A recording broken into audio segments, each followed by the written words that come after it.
Twee grote uitdagingen voor het bestuur van dwarfshuis De Piepengaal in Broeksterwaard. Een groot verduurzamingsproject en een nieuwe beheerder vinden. Janko en Tjitske van Dijk houden aankomende zomer na 13 jaar op met het beheer van het moetingsplak. Ja, we hebben gewoon een fantastisch mooie tijd gehad en nog steeds. En dat is ook absoluut net de reden dat we ophouden. Nou, maar ja, het is voor ons tijd van wat anders. En wij hebben gewoon al 12 jaar en 3 maanden is nou gewoon een hele mooie ding beleefd. En we hopen ook de komende jaren maanden weer hele leuke dingen beleven te gaan. Daar komt bij dat het stichtingsbestuur verdwarsem wil nadat het dwarfshuis in Greven onder de loepnaam is. Dat is eigenlijk een scan van die hele situatie qua energieverbruik. En ja, daar hebben we, in die zin hebben we daar wel wat van geschrokken.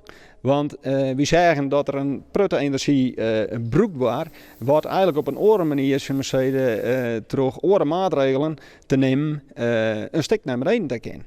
Dan moet hij denken aan zonnepanelen, warmtepompen en een nagelnaai airco-installatiesysteem. Uitdaging 2 is dus de nieuwe beheerder. En daar had Haakma al wel wat ideeën over. Gastvrij wezen natuurlijk. Maar goed, je moet ook de zaken goed plannen kennen. Het beheer van de zalen doen.